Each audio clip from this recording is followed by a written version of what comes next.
Olá pessoal, tudo bem? Eu sou Esquiva, professor de Biologia, e hoje a gente vai conversar sobre um tema muito importante para ensino médio, principalmente para as turmas de terceiro ano que estão próximas a fazer as provas de vestibular e o Enem, que é o diabetes e o transporte através de membrana. São dois conceitos importantes. O transporte de membrana é um conceito clássico, o diabetes é uma doença muito estudada e muito trabalhada nas turmas de ensino médio. A gente vai juntar esses dois temas. Então, a minha ideia aqui é passar uma revisão, um resumo do que é um transporte de membrana, quais são os tipos e como eles acontecem rapidamente, conversar um pouquinho sobre diabetes e aí juntar esses dois temas, em que os sintomas do diabetes estão diretamente relacionados ao transporte de membrana, tá? Ou à deficiência desse transporte, tá certo? Então, se eu estou falando de transporte de membrana, eu preciso lembrar da membrana plasmática, que é por onde esse transporte acontece. A membrana plasmática tem três componentes principais, como vocês estão vendo nesse slide. Ela é formada por uma bicamada de fosfolipídios e dentro dessa bicamada você tem a imersão de outras moléculas, algumas proteínas integrais, algumas proteínas aderidas, que participam da comunicação e facilitam o transporte de algumas substâncias. Eu encontro o colesterol, que é essa molécula verdinha que você está vendo dentro dessa membrana. Em células animais ele controla a fluidez, a movimentação. E do lado de fora, para cima, né? Vamos supor que para cima ali ao lado de fora você tem uma correntinha cheia de bolinhas alaranjadas que representam o glicocálix. O glicocálix não é uma estrutura obrigatória em todas as células, mas a gente encontra nas células animais. Tá? É responsável pelo reconhecimento e inibição por contato. Então esse é o modelo clássico de 72, chamado mosaico fluido, em que eu tenho uma composição de componentes, de integrantes dessa membrana plasmática, em que se predomina naturalmente o componente azul, que vocês estão vendo que são os fosfolipídios, e dão a característica apolar para essa membrana. Então, lembrando que essa membrana delimita a célula, ela separa o meio de dentro, que é o meio intracelular, ou o MIC, do lado de fora, que é o meio extracelular, ou MEC. Como esses dois meios têm líquidos, a gente pode chamar de líquido intracelular e líquido extracelular, e cada um com seus componentes, com seus solutos característicos, como vocês estão vendo nesse slide. Né? Então, a membrana plasmática delimita a célula e permite com que ela se comunique com o meio. E essa comunicação ocorre através da passagem de substâncias. E essa passagem de substâncias está diretamente relacionada à polaridade dessas moléculas que atravessam ou não a membrana e ao tamanho delas. Tá? Se essas moléculas forem apolares, como é a característica predominante da membrana, por ter lipídios, as moléculas vão passar com facilidade, porque na química, semelhante dissolve semelhante. Então a gente tem ali o oxigênio, gás carbônico, nitrogênio, o benzeno, que são moléculas apolares ou hidrofóbicas, elas automaticamente passam sem nenhum tipo de restrição, sem nenhum tipo de barreira. Elas passam livremente. Agora, se eu tenho moléculas polares, como é o caso da água, ela já não tem mais tanta solubilidade no lipídio, isso dificulta, então ela vai ter uma restrição na passagem. Pouquinho passa, maior parte volta, como vocês estão vendo nessa flecha azul. E a mesma coisa acontece com moléculas que são muito grandes, né? A glicose é uma molécula grande, a sacarose é uma molécula grande, dificilmente ela vai conseguir passar sem auxílio.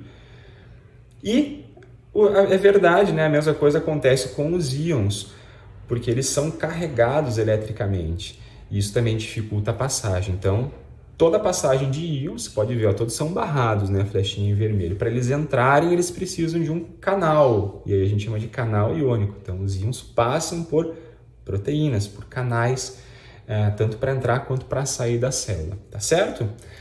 E aí nós temos aqui os tipos de transporte que a gente encontra. Aqui tem um slide que mostra transporte passivo e transporte ativo de soluto, tá? Só de soluto. Então, do lado esquerdo você tem a difusão simples, as moléculas passam livremente pelos fosfolipídios sem nenhum tipo de restrição. Do lado você tem um transporte por difusão facilitada, em que algumas proteínas, nesse caso a difusão facilitada está acontecendo por proteínas, está auxiliando o transporte dessas moléculas que possivelmente têm cargas elétricas ou elas precisam de um transportador. E por último você tem o transporte ativo, que é um tipo de transporte que envolve gasto de energia química, gasto de ATP, porque ele vai contra o gradiente eletroquímico. Ele vai de um lugar onde tem menos soluto para um lugar onde tem mais soluto. Tá? Então o transporte ativo ele gasta energia. Pense você entrando num ônibus cheio, né? Você está entrando num lugar que tem muita gente ali em um pequeno espaço, é difícil de você entrar, então você gasta energia, se esforça para fazer isso, né? Então a célula faz a mesma coisa, dadas as devidas proporções aí com o transporte ativo, né? Quando a gente olha só para transporte passivo, não acontece apenas com soluto, pode acontecer também com solvente. E no nosso exemplo a gente vai falar da água. Então nós temos a difusão simples, com soluto, passa da onde tem mais para onde tem menos, do meio mais concentrado para o menos concentrado, a favor do gradiente eletroquímico, sem restrição, geralmente com moléculas pequenas, com moléculas que são solúveis em lipídios, né, que são apolares. A difusão facilitada acontece com moléculas que são geralmente maiores, que são carregadas eletricamente, tem uma restrição para entrar, então algumas proteínas auxiliam, facilitam esse transporte. E a osmose é o transporte de solvente, em que a água participa desse mecanismo, né? Todos esses transportes envolvem o gasto de energia cinética, mas apenas um envolve gasto de ATP, que é o transporte ativo. Então aqui tem a descrição, nesse slide, de como acontece esse transporte por difusão simples, né?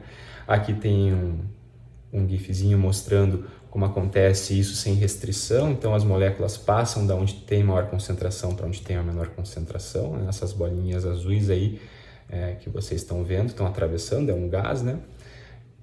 Aqui nós temos a difusão facilitada, mostrando que tem uma proteína facilitando esse transporte. Isso pode ser canal iônico, isso pode ser uma permease, uma proteína que facilita esse transporte para moléculas que são muito grandes, que são carregadas eletricamente, que não conseguem atravessar a membrana. Então a célula dispõe de estratégias para que essas moléculas que têm restrições possam ser transportadas. A glicose, por exemplo, é transportada por uma proteína. Já pensou se a célula não tivesse uma proteína que fosse capaz de transportar a glicose não ia ser captada, ia ficar para o lado de fora, né? Aqui um exemplo de difusão facilitada, em que uma molécula se encaixa nessa proteína e essa proteína então faz um movimento, ela tem uma mudança conformacional e manda essa molécula para dentro, né? Difusão facilitada através da bicamada lipídica, né? Isso envolve, claro, outros mecanismos, outros fatores, né? Como por exemplo a concentração da substância que está sendo transportada. Nesse caso aqui, essa concentração, a velocidade de transporte ela aumenta até um dado ponto na difusão facilitada, que é essa curva vermelha, e depois ela estabiliza, porque as proteínas são saturadas, enquanto na difusão simples, quanto mais você tem, mais vai transportando, né? Quanto maior a concentração daquela substância na difusão simples, mais ela vai ser jogada para dentro da célula e vice-versa, né? Porque não há restrição, assim ela passa livremente. E aqui nós temos o transporte de osmose, soluto em amarelo, solvente em azul. Aqui você está vendo que o meio A tem mais soluto do que o meio B. Essa concentração de soluto, automaticamente, ela vai criar o que a gente chama de pressão osmótica, né? A pressão osmótica vai fazer com que a água caminhe, atravesse através dessa membrana e compense essa quantidade de soluto que está do outro lado, né? Então a pressão osmótica ela é criada pelo soluto em um dos lados dessa membrana. Quanto mais soluto, maior a pressão osmótica e mais água então tende a caminhar para esse lado em que tem mais sais ou mais soluto, né? É o que a gente está vendo aqui. Então se eu tenho mais soluto do lado de fora, automaticamente a água que está do lado de dentro vai caminhar, vai ser carregada, né? Ela vai atravessar a membrana e vai compensar isso, então, do outro lado. É o que acontece quando a gente come alguma coisa muito salgada, sente muita sede, não é verdade? Então, nós temos aqui, resumidamente, essa imagem que a gente conversou sobre os transportes de membrana. Então, o transporte passivo, difusão facilitada e osmose, o transporte ativo contra o gradiente de concentração, difusão, transporte ativo por proteínas, tá certo? E agora, e o diabetes, né? O que nós temos em relação ao diabetes? A gente sabe que as células saudáveis, normais, elas têm um receptor para a insulina. A insulina é um hormônio que é produzido pelo pâncreas e quando se encaixa as células do nosso corpo, aquelas que têm receptores para insulina, automaticamente isso desencadeia uma série de coisas dentro da célula que culminam, que levam a proteína que está lá na membrana abrir um canal ou se encaixar com a glicose, transportar essa glicose para dentro da célula. Então, cada vez que você se alimenta, cai glicose na circulação. Quando essa glicose vai para as células que têm receptores para insulina, as proteínas se abrem e a glicose entra a favor do gradiente de concentração por um mecanismo que a gente chama de difusão facilitada. Então, a glicose entra por difusão facilitada. E se porventura você não tiver, agora apareceu um X, não tiver esse transportador de glicose, o que vai acontecer? Ora, a glicose que você comeu, né, que você ingeriu na tua alimentação, não vai mais entrar na célula.